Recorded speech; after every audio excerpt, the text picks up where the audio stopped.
Hello, beautiful souls. It's Siobhan, and today I'm sharing about Lemuria, climate change, and the evolution of humanity.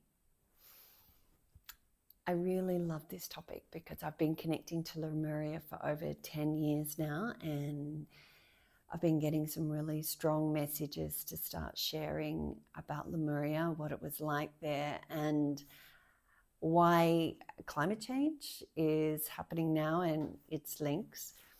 So let's dive in and talk about Lemuria. So Lemuria is an ancient civilization that existed on this planet Earth. It was our very first civilization that we ever seeded here on the planet. There is some overlap between the time of Lemuria and Atlantis, but my messages that I've received about Lemuria was that it was the first civilization here on this planet. So we prepared this planet for a very long time for us.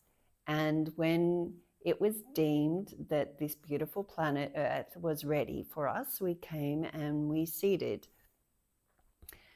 ourselves onto the planet by connecting with species that were already here and altering that DNA so that it could allow a higher consciousness and awareness to be within those beings.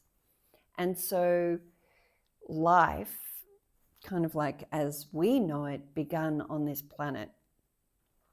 So we began to live within bodies on this planet, and we were seeing out of their eyes.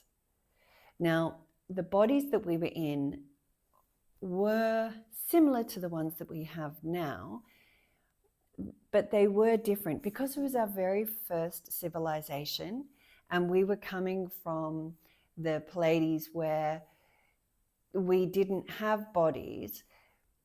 Lemuria, particularly in the beginning, our bodies were kind of half human, half energy. And so it was with great joy and excitement that we came to this planet, because finally we were getting an experience of physicality and manifestation.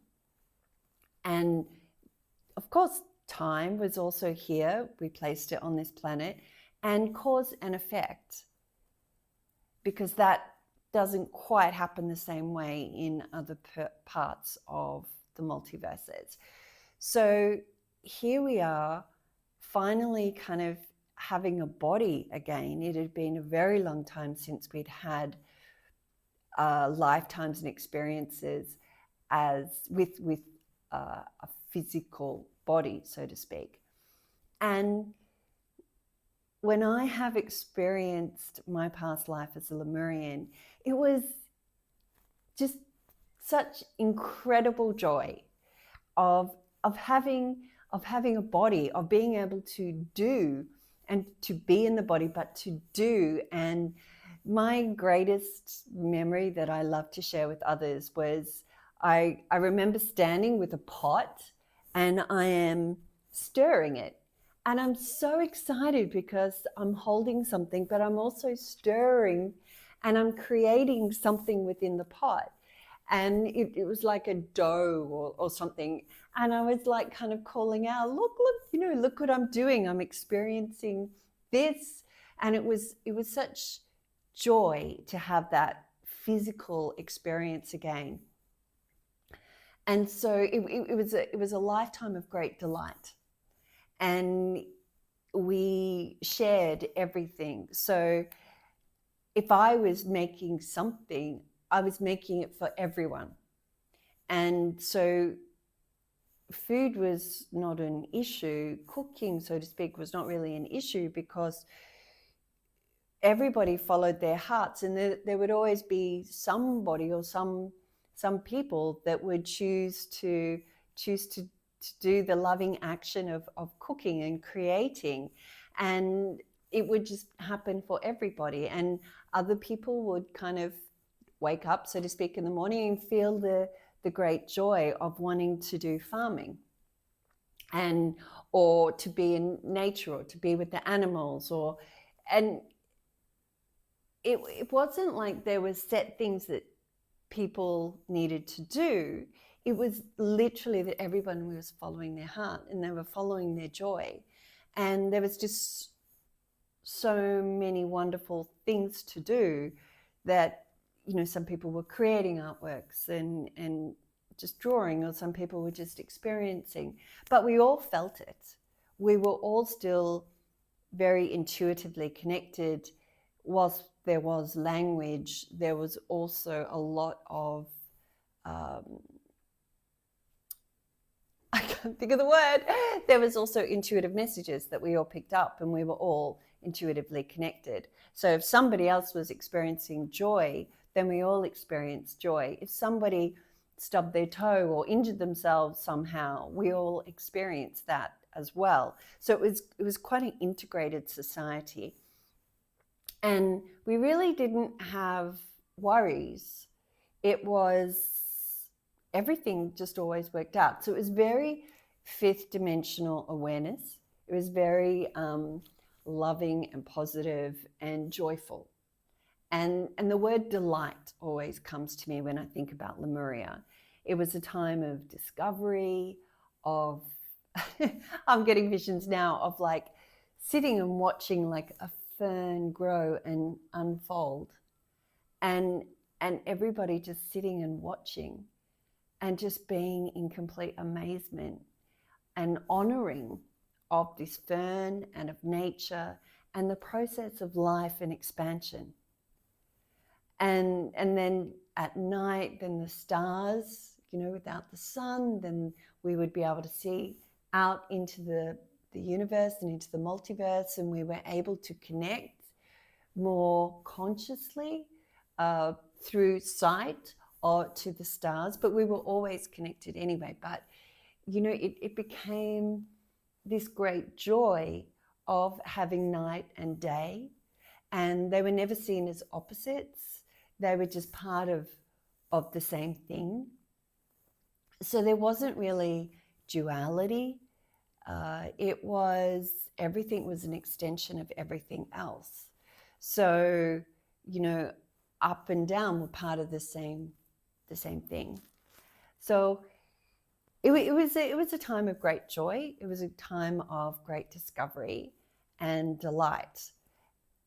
Now, the messages that I've recently channeled about Lemuria is that we planted or anchored into the planet energies that we as Palladians were using, and also as Lemurians, and they're like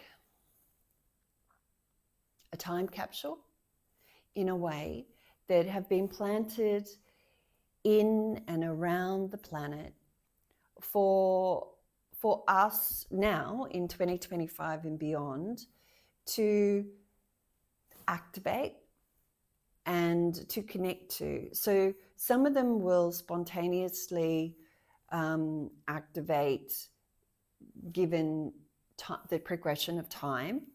Others will, and there's probably more of these, will activate with the rise of human consciousness. And as more people realize that there is more to themselves and to life than existence on this planet, and that we are connected to many things outside of ourselves, and, you know, they start their awakened journey and they progress along their awakened journey. And also some will activate with the shifts that the planet itself is going through. And then there are also some that will be activated by what is happening in the greater universe and multiverses. So these have been put into the earth and around the earth. And they are holding the energy, as I say, of fifth dimension and above, so 5th, 6th, 7th, 8th, 9th, 10th, 11th, 12th, and above, they're holding the energy of expansion, growth, evolution of humanity, and for the planet and all beings on the planet. And I'm also reminded that the beings, the animals that we shared the planet with at that time were a little bit different to the ones that we have now. And that they, number one, they were able to shapeshift, as were we, but also they were just a little bit different. And in many ways, if we knew what those animals were during Lemurian times, then we would understand a little bit more of the animals that we see in our environment today. Now, some of them were physical, so they will have fossils and things like that left behind, but then some of them were not. They were more energetic. So it is the memory of them that we will connect to and gain our greater understanding and awareness. Excuse me. So yeah, so Lemuria was a really wonderful time. Now I want to shift and just speak about climate change. Now, climate change came into my life in my late teens, and up until that point, I didn't know about it. So this was 1987, and I was horrified. I was horrified of what we were doing to the planet, and learning that my actions as a human were damaging the planet changed my life. It changed my actions, it changed my thought patterns, it changed my behavior. And as it did for all of us, that when we encounter the awareness of climate change. In those days, it was very much focused on aerosols and the gases in refrigerators, and the world changed. We changed the chemicals that we were using so that we could protect the ozone layer, but and also we were looking at recycling back then and garbage. So this is and taking care of garbage and compost in appropriate ways. And so climate change has been in my life for quite a long time, and it is one of the reasons why I choose not to eat animals now. There are many reasons why I don't eat animals, and one of them is because animal agriculture is not good for the planet. And so that is one of the biggest ways that I can contribute. But a really interesting awareness came to me that I had learned to really fear climate change and what it was doing to the planet. But don't get me wrong, I don't want the planet to change, and I don't want organizations to go about and to continue doing what they're doing, and governments and people that are destroying the planet through climate change. However, I have been shown that there is a different side of climate change. And we were in New Zealand in not New Zealand. I've been to New Zealand, but we were in Australia. It was either 2021 or 2022 when the Tongan volcano erupted. And we were actually at a festival, and I was doing reads and energy work with people. And we saw that there was a potential waves could come and reach Australia. Not tsunami levels, but we thought that waves could come. And so I went down to the beach because it was only 100 meters away.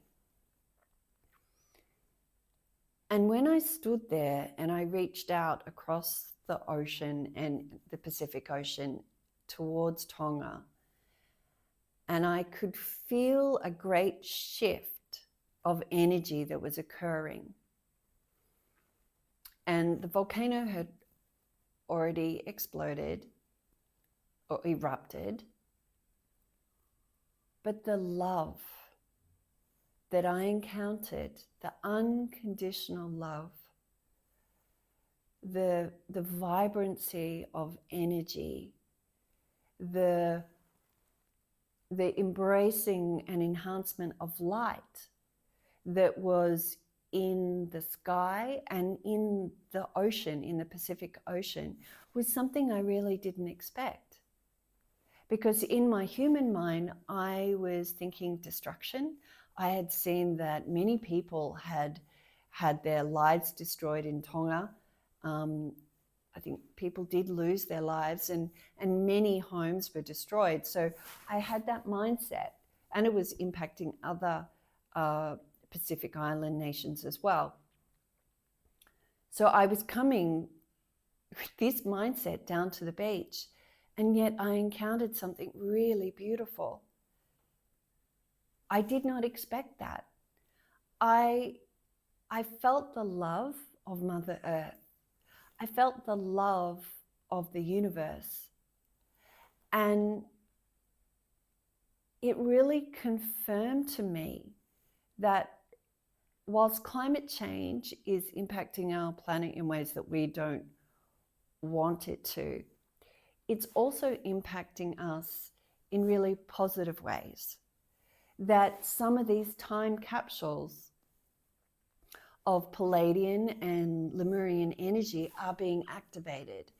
And this great source of love that I felt that day, I do believe, and I know in my heart, was one of these capsules being released and activated.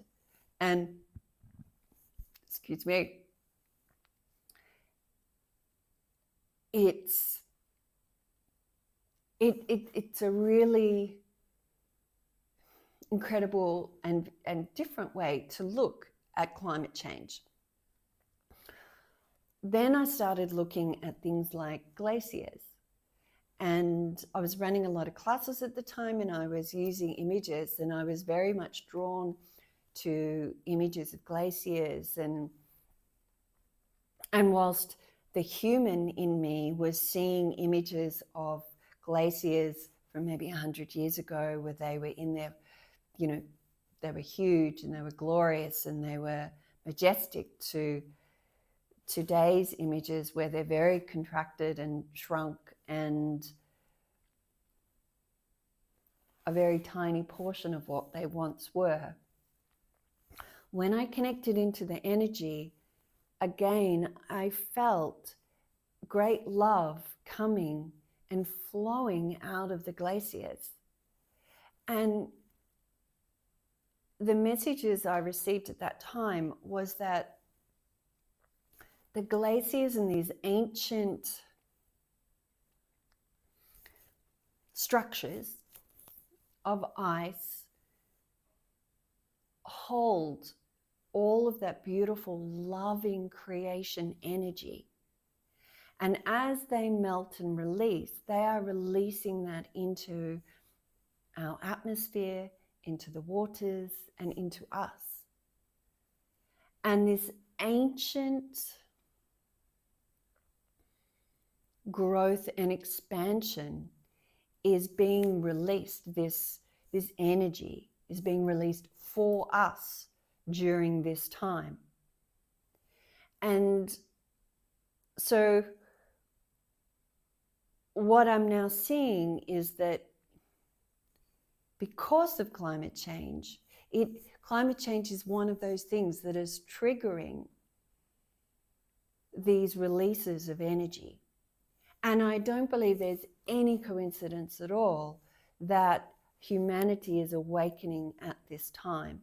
And that, because I believe that if we weren't awakening at this time, we wouldn't have the same level of crisis that we're having with the climate and having our climate change around us. So I believe the two are linked. Now, I'm not saying that humanity should not be awakened.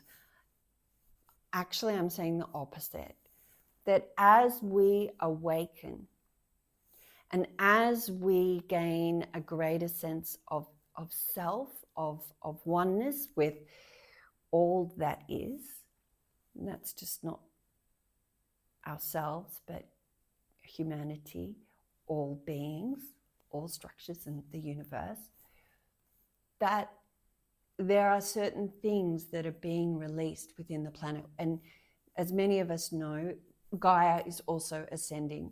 And so these things need to be released as part of her own ascension. And as Gaia ascends, so do we. So I've not 100% come to terms that I'm accepting and willing to kind of hands off on climate change, but I do accept that there is good outcomes that are happening because of the results of climate change. And, you know, I'm even reminded of some of Graham Hancock's videos where he's showing the deforestation in Peru and of the Amazon. And, you know, as tragic and as alarming as that is, that's actually revealing ancient hieroglyphs that are in the earth. There are these raised areas that show that there was civilization there before. There was something, and there is therefore something for us to receive now from that space in time, from those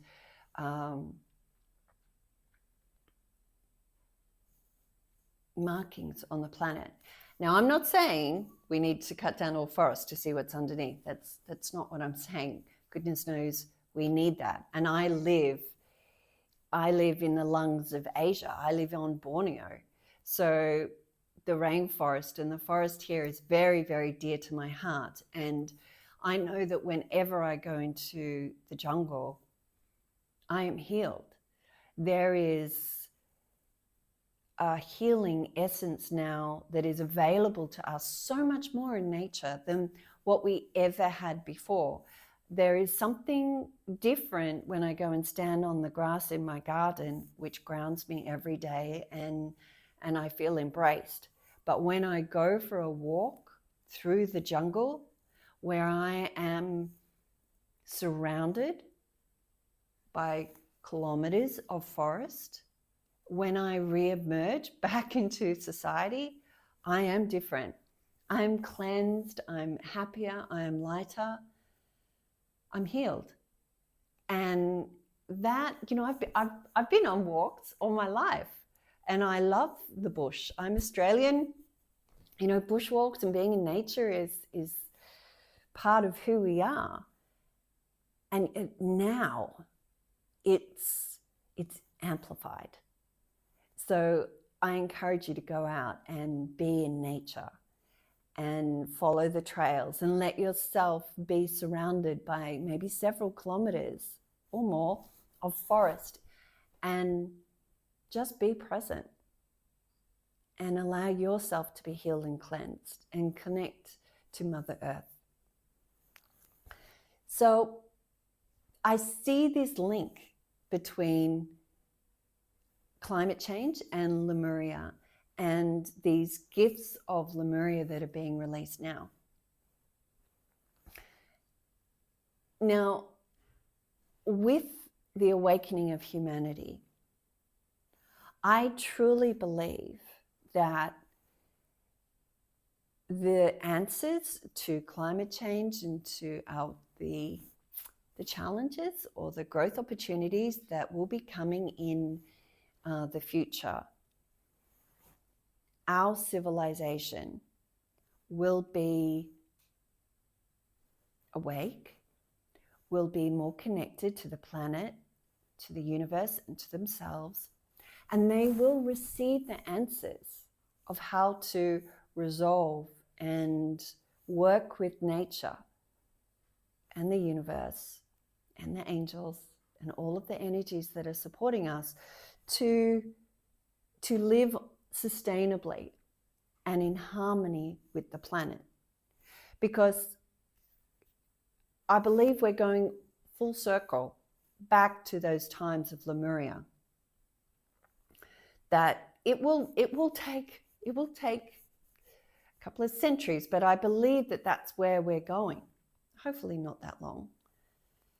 But we're going to go back and live in harmony again with all that we are and all that is. And so I actually have great hope for humanity and for the youth of today.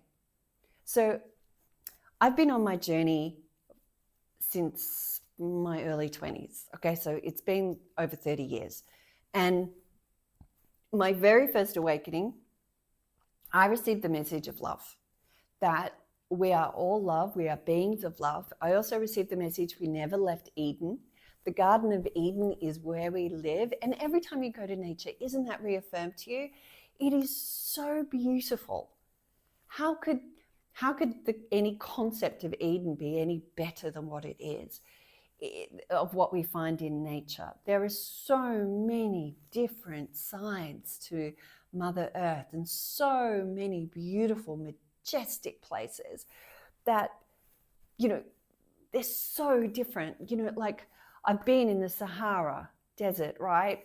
In Egypt, and experienced the vastness of that. Okay, I was, at a truck stop, so to speak, there was just a freeway, but that vastness and beauty of the Sahara is just as beautiful as the waterfalls in Hawaii, is just as beautiful as the jungles of Borneo. It's just as beautiful as the hills and mountains of Greece and Scotland. Like, our planet is so incredibly beautiful and diverse. And we spend most of our days looking at computers and living a life of 9 to 5, or it's more like 9 to 9,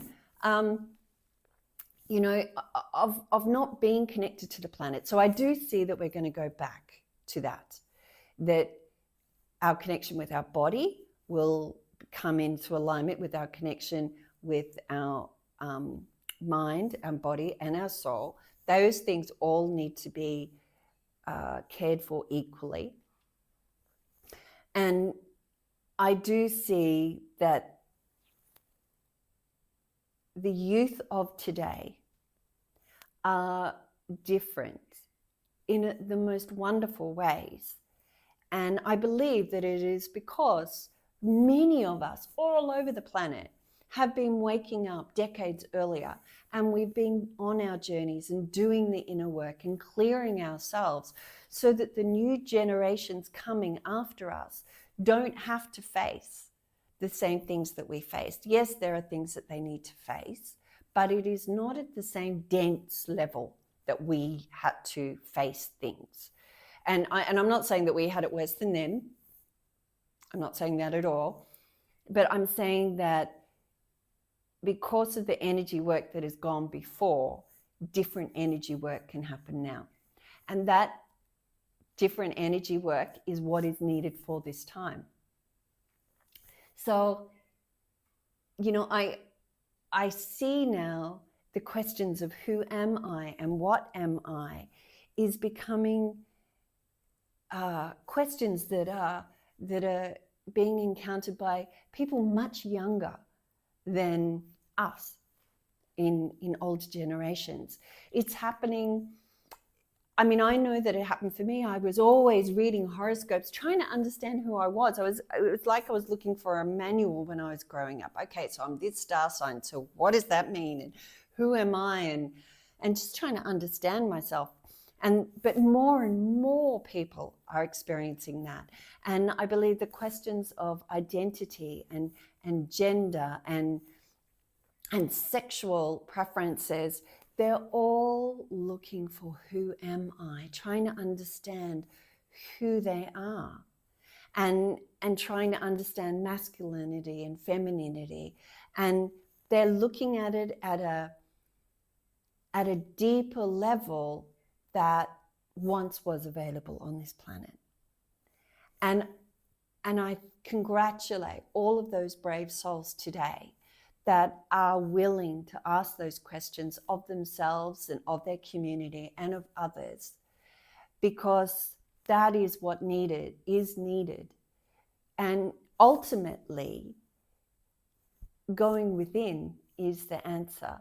And I find it really beautiful that more and more younger people in their teens and in their 20s are having a very early awakening.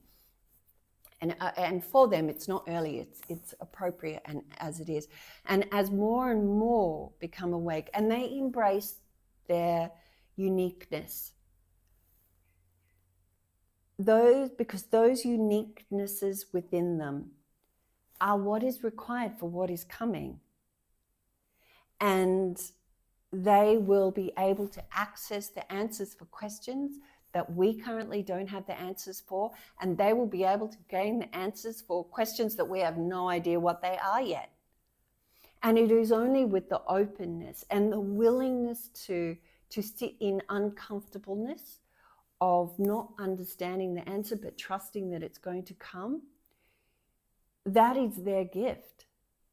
That is the beauty of them and their journey. So I send them so much love and support, because I have great hope for them and the planet. And I just have so much love for them, and I wish I could make their journey easier for them. But as we all know, that humans grow when we're uncomfortable and when we're in pain and when we're in difficulty. That is when we learn that we can stand and we can withstand things that we thought would stop us. It's when we learn that we are unstoppable. We have to learn different ways of being. And that is what's coming. And it is with great excitement and joy that I embrace that, because I know in every fiber of my physical body and my energetic awareness that hope is our future, that more and more people are going to move towards unconditional love, peace, acceptance, harmony, trust, collaboration. Woo, my tummy is making noises if my tummy agrees.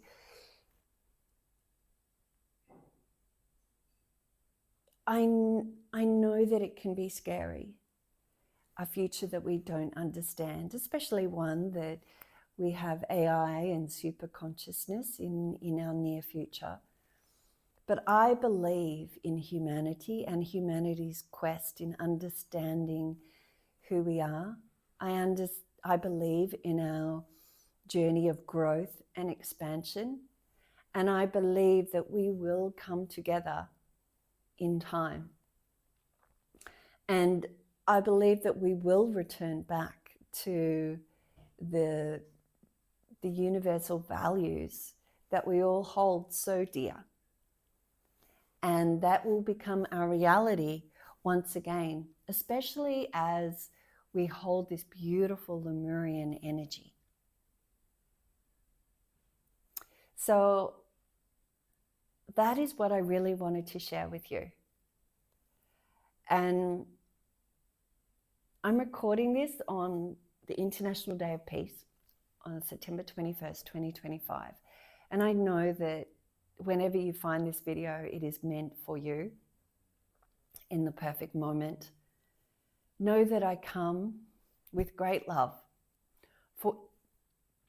I come with great love and humanity, for you and this planet.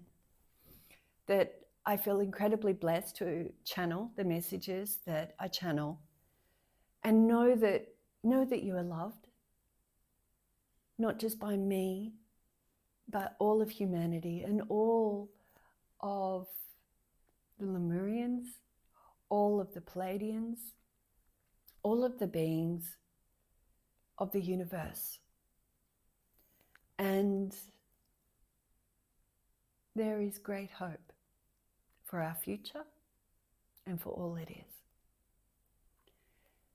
So please, I hope you enjoyed this video. Like and subscribe.